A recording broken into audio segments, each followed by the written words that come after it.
Assalamualaikum and hi. So today my group will going to present problem-based task for network security. And the group members are NURUL QAMARINA binti SALEH, and then Nureen Umaira binti Rosli, and SYAZANA AMIRA binti SUBRI. And NURUL QAMARINA will lead this presentation.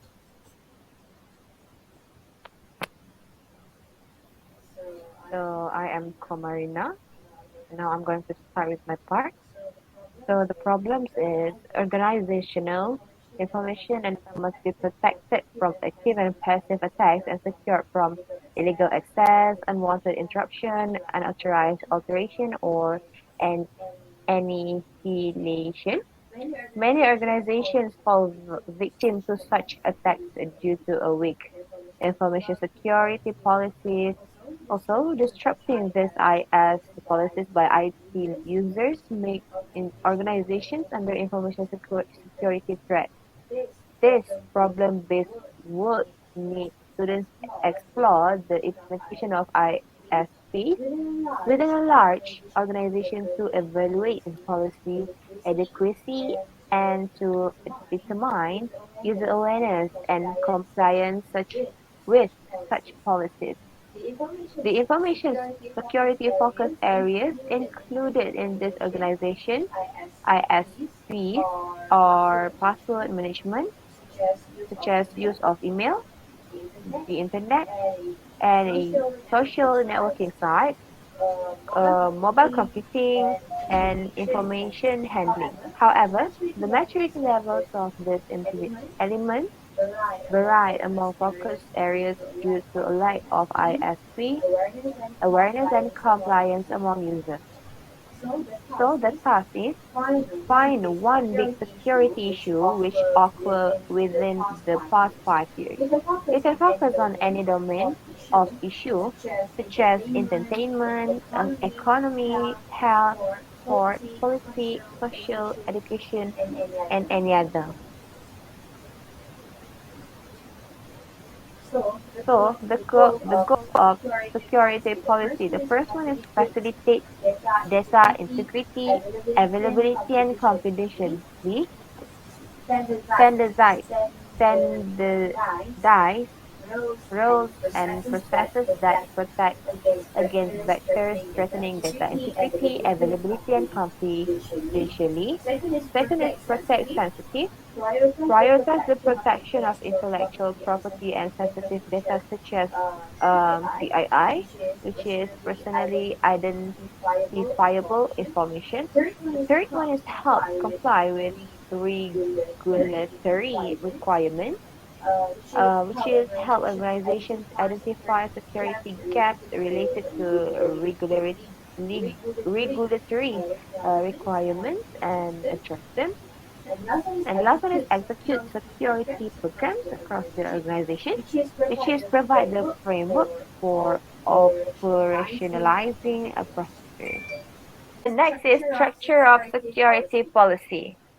For the first one is authority and access control policy. Hierarchical pattern. A senior manager may have the authority to decide what data can be shared and with whom. The security policy may have different terms for a senior manager versus a junior employee. The policy should outline the level of authority over data and ID system for each organizational role.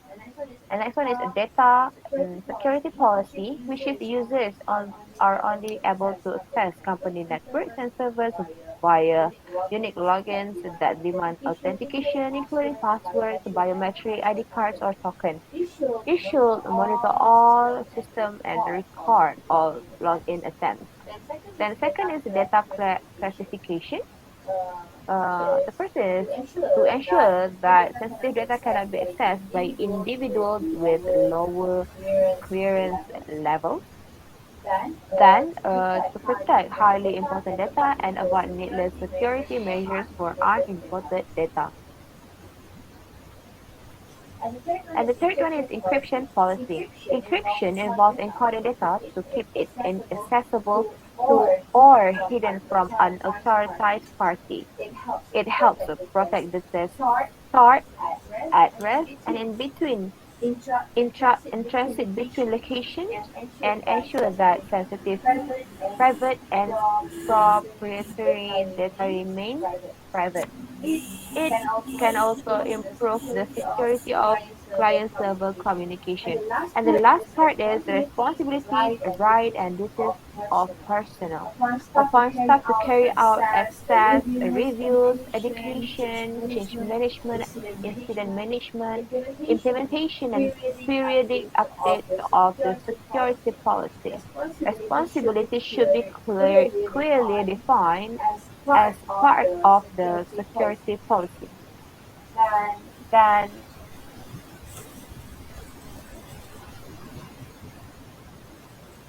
Hi, I'm Nureen Umaira, so I'm going to continue the presentation with the standards of security policy.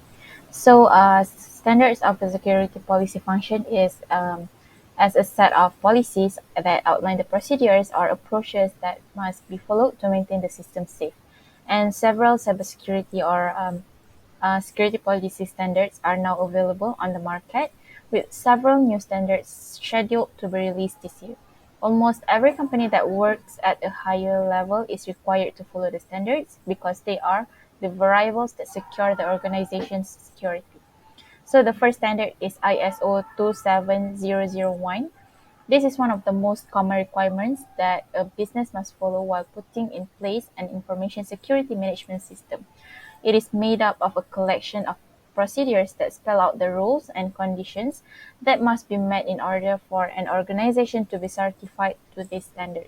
According to this standard, the business must keep all technology up to date, servers must be free of vulnerabilities, and the organization must be audited at the specified intervals to remain compliant. It is an international standard, and every organization that provides services to other organizations that follow the standard is required to follow the ISMS policy that outlined in ISO 27001 practice. And then the next standard is FINRA. FINRA stands for the Financial Industry Regulatory Authority. So this organization is an organization that regulates the financial industry. The goal of this standard is to make things safer for financial institutions that handle funds or are actively engaged in financial operations. The system is expected to be extremely secure in this standard, and in order to comply with it, several steps in terms of data security and user data protection must be considered. It is one of the most important requirements that all financial firms are required to follow. And then the guideline of security policy. So in security policy, we have to put the purpose. So information security policies are created for a variety of reasons by companies. So the first is to safeguard the company's reputation in terms of its ethical and legal obligations. And the next one is customers' right must be respected.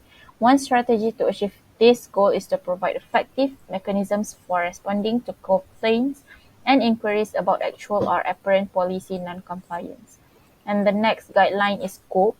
Without exception, an information security policy should cover all data, programs, systems, buildings, other type infrastructure, technology users, and third parties in a given business. And the next guideline is objectives.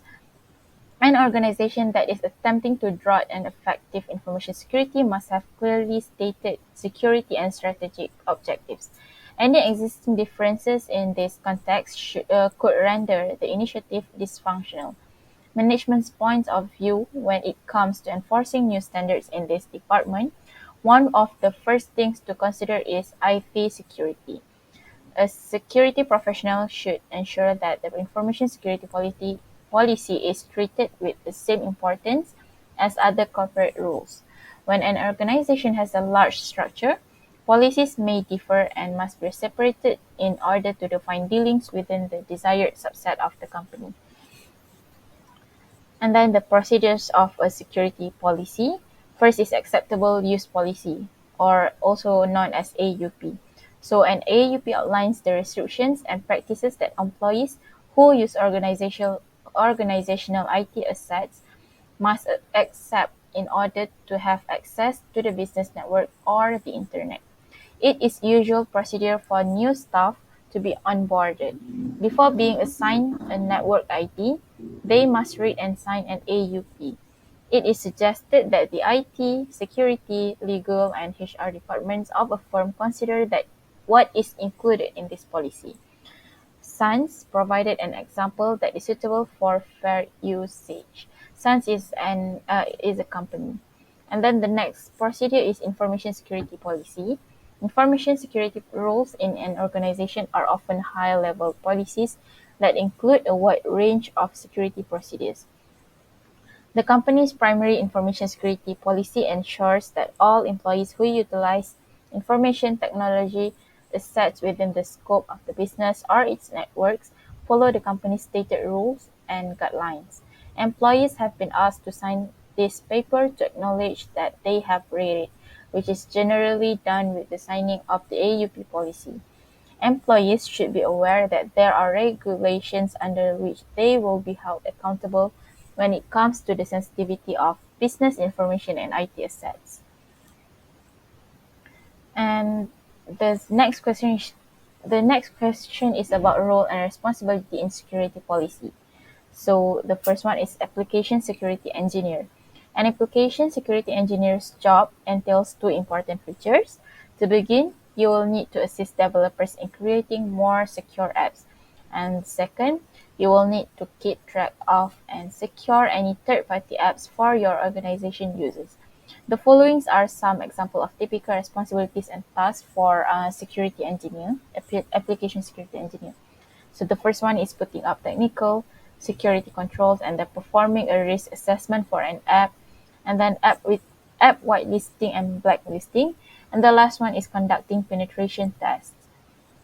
And the next role is Chief Information Security Officer. So Chief Information Security Officer, also known as CISO, is a senior executive tasked with overseeing the company's security strategy. And there are some of the tasks of typical for CISO. First is data loss prevention methods should be planned and implemented. And the second one is controlling access, assuring that sufficient protections are in place to meet compliance obligations. And then any incidents will be investigated and any future incidents will be avoided. And identifying security threats, organizing security awareness education. And the last role is security analyst. And the responsibility of security analyst is to defend corporate information, identify potential risks and weaknesses within the system, which necessitates a thorough awareness of data security threats and how to avoid them. And some of other responsibilities of security analyst is to analyze and set organizational systems in order to make them more secure. And then data loss prevention techniques are being studied. And the last one is looking for flaws in the system and solutions to remedy them. And the next part will be continued by SYAZANA AMIRA. Thank you. Hi, my name is SYAZANA AMIRA. So I will continue the present of concept of security awareness. Security awareness is the knowledge and attitude members of an organization possess regarding the protection of the physical and especially information asset of the organization. Many organizations require formal security awareness training for all workers when they join the organization and periodically. Ways to achieve safety awareness through education and training is first, employee and contractor responsibilities in handling sensitive information, including the review of employee non-disclosure agreements. Number two, requirements for proper handling of sensitive material in physical form, which including marketing, transmission, storage, and distribution. And the last one, proper method for protecting sensitive information on computer system, including password policy and use of the two-factor authentication. So for the response to security breach, how to respond to a security breach is a stay calm and take the time to investigate thoroughly. This is might be tempted to quickly patch a hole so can get business back up and running, but this could leave vulnerable to other breach. Secondly, get a response plan in place before turn the business switch back on. Third, notify customer and follow state reporting law. Not following through on this could subject to penalty and further legal troubles. Lastly, can call in security and forensic expert to identify and fix the problem. And the last one, security incident response tools for security testing, IBM radar. IBM radar SIEM is a great education tool that enables security teams to understand the threats and prioritize the response. The radar takes the asset user network, cloud and endpoint data, then correlates it against the threat intelligence and vulnerability information. After this, it applies advanced analytics to detect and threat, threat this they penetrate and propagate through the system. The solution creates intelligent insight into the detect security issues. This shows the root cause of the security issue together with the scope, thereby allowing the security teams to respond, eliminate the threats, and stop the spread and attack quickly. Generally, IBM Kadar is a complete analytics solution with a diversity of features and including a risk modeling option that allows security teams to simulate potential attacks. IBM Radar is suitable for medium and large business and can be developed as software, hardware, or virtual application on a on-premise cloud or SaaS environment. So that's all from us. Thank you.